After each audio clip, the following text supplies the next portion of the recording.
بسم اللہ الرحمن الرحیم۔ اسلامی تاریخ میں کچھ ہستیاں ایسی گزری ہے جنہوں نے نہ کبھی ممبر سنبھالا، نہ شاگردوں کی قطار بنائی، نہ اپنا نام روشن کرنے کی کوشش کی، مگر رسول اللہ صلی اللہ علیہ وسلم نے خود ان کی عظمت کا اعلان فرمایا۔ انہی میں ایک نام ہے حضرت اویس قرنی رحمۃ اللہ علیہ، وہ شخص جس نے نبی کریم صلی اللہ علیہ وسلم کو دیکھا نہیں، مگر نبی کریم صلی اللہ علیہ وسلم نے اسے پہچان لیا۔ حضرت اویس قرنی رحمۃ اللہ علیہ یمن کے علاقے قرن سے تعلق رکھتے تھے، اسی نسبت سے قرنی کہلائے۔ نہایت غریب، بکریاں چرا کر گزارا کرتے تھے، لیکن ماں کے انتہائی فرما بردار، عبادت گزار اور اللہ کے مقرب ولی تھے۔ حضرت عمر اور حضرت علی رضی اللہ تعالیٰ عنہما بیان کرتے ہیں کہ رسول اللہ صلی اللہ علیہ وسلم نے فرمایا، تابعین میں سب سے بہتر شخص اویس ہے جو قرن کا رہنے والا ہے۔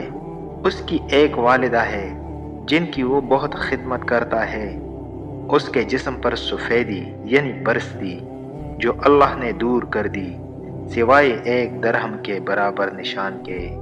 اگر وہ اللہ سے کسی بات کی قسم کھا لے تو اللہ اس کی قسم پوری فرما دیتا ہے۔ تم میں سے جو اس سے ملے وہ اس سے اپنے لیے دعا کروائے۔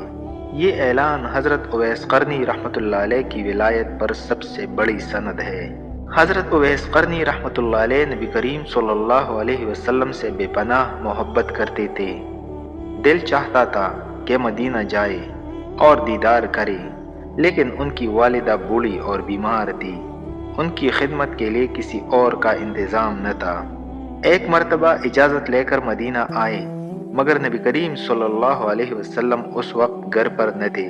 ماں سے وعدہ کیا تھا کہ زیادہ دیر تک نہیں رکیں گے۔ حضرت اویس رحمۃ اللہ علیہ انتظار بھی کر سکتے تھے، مگر وعدہ توڑنا گوارا نہ کیا، چنانچہ بغیر ملاقات کی واپس یمن لوٹ گئے۔ یہی وہ قربانی تھی جس نے انہیں اولیاء کے سرتاجوں میں شامل کر دیا۔ نبی کریم صلی اللہ علیہ وسلم کے وصال کے بعد حضرت عمر رضی اللہ تعالی عنہ کے دل میں یہ بات بیٹھ گئی کہ وہ شخص جس کا ذکر نبی کریم صلی اللہ علیہ وسلم نے کیا ضرور تلاش کیا جائے۔ ہر سال حج کے موقع پر حضرت عمر رضی اللہ تعالی عنہ یمن سے آنے والوں سے پوچھتے، کیا تم میں کوئی اویس نام کا شخص ہے؟ کئی برس گزر گئے مگر وہ نہ ملا۔ بالآخر ایک سال حضرت عمر رضی اللہ تعالیٰ عنہ کو خبر ملی کہ یمن کے قافلے میں ایک شخص بکریاں چراتا ہے اور اس کا نام اویس ہے۔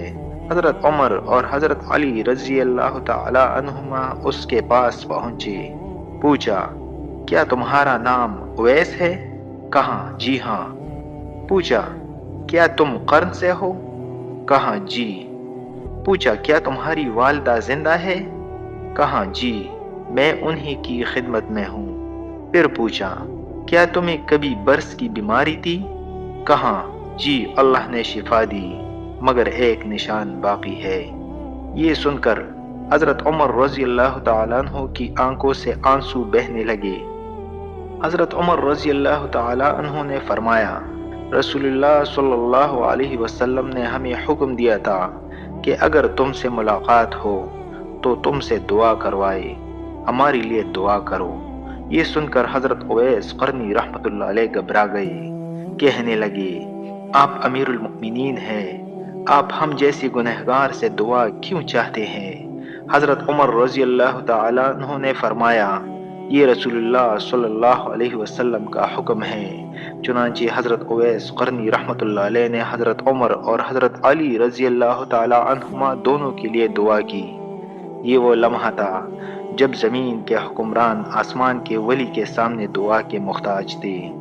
حضرت عمر رضی اللہ تعالیٰ عنہ نے چاہا کہ انہیں اپنے ساتھ رکھے یا لوگوں میں متعارف کروائے، مگر حضرت اویس قرنی رحمۃ اللہ علیہ نے فرمایا، میرا نام کسی کو نہ بتانا، مجھے گمنام رہنے دینا۔ یہ کہہ کر وہ واپس اپنے بکریوں میں چلے گئے۔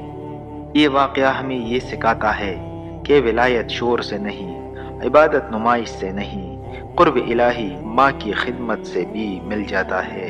حضرت اویس قرنی رحمۃ اللہ علیہ نہ صحابی تھے، نہ مشہور عالم، نہ امیر، مگر نبی کریم صلی اللہ علیہ وسلم نے فرمایا تابعین میں سب سے بہتر اویس ہے۔ حضرت اویس قرنی رحمۃ اللہ علیہ اس بات کی زندہ مثال ہے کہ اللہ کے نزدیک مقام نسب، شہرت یا طاقت سے نہیں بلکہ اخلاص سے ملتا ہے۔ وہ ولی جیسی زمین نہیں جانتی تھی مگر جس کا ذکر رسول اللہ صلی اللہ علیہ وسلم نے ممبر سے کر دیا۔ اگر آپ کو ہماری یہ ویڈیو اچھی لگی ہو تو ویڈیو کو لائک اور شیئر کریں اور ہماری چینل کو سبسکرائب ضرور کریں۔ شکریہ۔